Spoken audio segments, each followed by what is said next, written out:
Oscar Bevis for the Stomping Ground, powered by Wow Hydrate and available on the DAZN. Dillian Whyte joins me. It's good to see you. Mate, I haven't seen you since we sat down in that restaurant prior to your fight with Ebenezer Tete. How was time since then, before we talk about that fight? How was your Christmas, your break, and how have you been? I've been alright, man. Just been training, taking it easy, and just waiting for something to come. And then my guys was working on this, and they told me, yeah, we're on. So picked the training up a little bit, and then now training is in full swing. Heavy Duty is an apt name, a big heavyweight lineup for this date.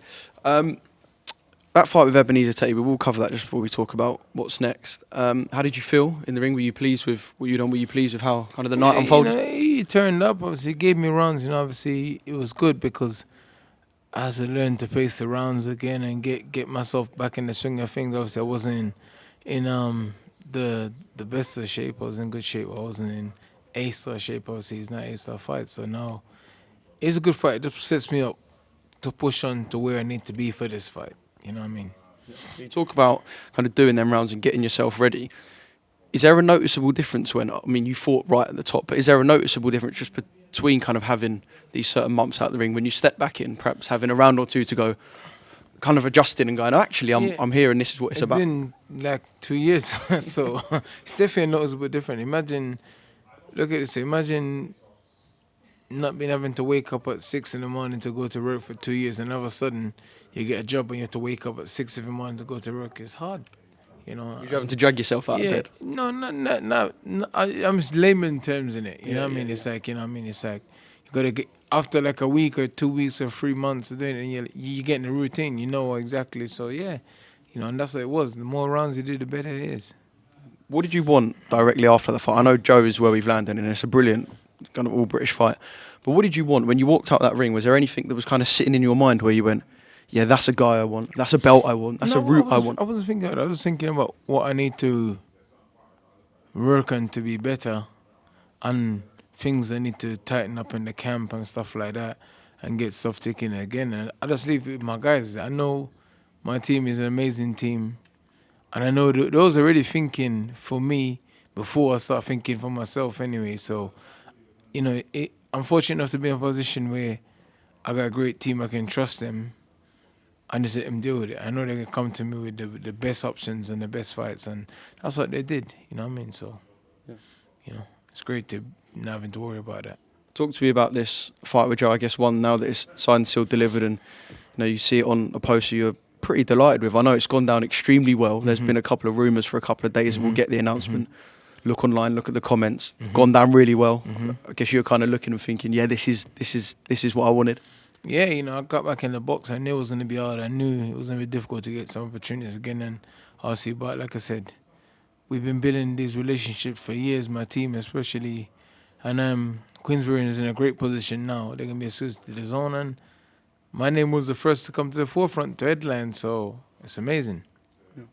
Did you ever think about fighting Joe, or when did you first think about fighting Joe? Because obviously, when he was Olympian, you was in big fights. You were headlining a pay-per-view, and Joe was kind of at the Performance Centre in Sheffield. So when was the first time you looked and went? We was linked to fight a couple of times throughout my career, but didn't happen. I think it was linked to fight before the Zhang fight, a couple of times after the Zhang fight, and it didn't happen. But boxing, everything happened in his time, and this is the time. So yeah.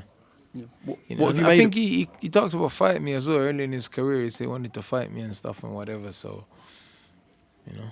What have you made of the last, I'll say, 3 or 4 years of Joe Joyce? Because there's been some brilliant wins. That win over Parker looks ever brilliant now as time moves on. But obviously 2 devastating defeats to Zhilei Zhang. So how do you kind of piece together Joe's last few years in the sport? I don't think nothing good from him. He's still a top guy. He's still a top contender. And he's tough. He's fucking tough. You know what I mean? He's tough and he's strong and he's fit. So I don't take nothing for granted. You know what I mean? I don't take nothing for granted. Zhilei Zhang's a top guy and he was in top peak fitness and he's been fighting regularly. So, you know, I don't take nothing from it. And this heavyweight boxing, when you have good time and activity, you can smash all of these guys. Do I dare look at the fight and say, I think I know that we're going to get quite an entertaining one between you and Joe? I think that's what we're all expecting. We both come to fight, so Yeah. it's going to go off. It's going to go off. Yeah. It's going to go off. How does the fight end? Or when does the fight end, should I say, in your opinion? I know you're going to sit here and tell me that you stopped Joe Joyce, but when does this fight go early? I don't know. It depends on... Is it like you and Derek? I don't know. Let's see. hopefully it's a good fight. Good If it thing, goes yeah. early, it goes early. Yeah. Let's see. But you know, I'm coming. Every fight I've had, even the ones I've lost, I've hurt the guys. AJ hurt him. Povetkin hurt him. You know, Fury, I backed up Fury and hurt him as well. You know, what I mean, a couple of times. Those are the losses. I've only lost to top guys and I've hurt them too. So nothing's gonna change. I'm not gonna now all of a sudden say, oh, okay, no. I come to fight and yeah. What's your goals that you've set for kind of this next stage of your career? And have you set those goals far in advance? Are we talking, you know what you want your 18 months to look like? I take it one fight at a time. My team deals with that. You know, like I said, my team's amazing. They deal with that. But I'm here to fight. I don't want to fight. I'd love to fight 3 times this year. You know, be busy. You know, these guys, they plan for me. You know, so I just have to just show up and make sure I'm in good shape and ready to fight. You know. Does that planning involve a certain Derek Chisora after Saturday night? I would love to fight Derek again at Trilogy, but he doesn't want to fight me again because he doesn't. And he said it on that call the other day. He said, "Why wouldn't I fight you and get fucked up again?" He said, "You kicked my ass 2 times. Why wouldn't I get knocked out again?" No, so, you know. It's not often that a fighter is 2-0 up in kind of a series of fights and people want to see the third. But being 2-0 up yourself, you were saying you would still be like, yeah, this is a fight I would love. I mean, I know the fans would be. He's like, he's a war machine, man. He comes forward, he throws, and it's like you think he's falling off and he's dying out, and then he just goes crazy in there. Starts, you know, he's an exciting opponent, and it's not many guys you're gonna be able to have rematches with the Trilogies with. You know what I mean? And he's an exciting opponent.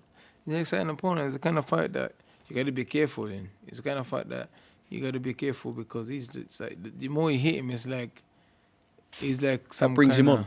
Yeah, he's some kind of maniac. You know what I mean? He's like. Sorry, I nearly said something there that I just laughed at. That's funny. You know, he's like. I think maniac's the right word. Yeah, some guys like punishment. You know, some guys are stimulated and get aroused by punishment, and I think he's one of those guys. I think the more you hit him, the more aroused he gets. He's a madman. He's glutton for punishment. Yeah, exactly. What did you make of him holding up Dubois, Usyk, and AJ? Derek is he's a fantasist. You know, them guys don't get nothing from fighting him. He's not in a position to fight those guys. You understand? They don't get nothing from fighting him. So why are they gonna fight him? You know, there's no chemistry. There's nothing there. Nothing really that stands out.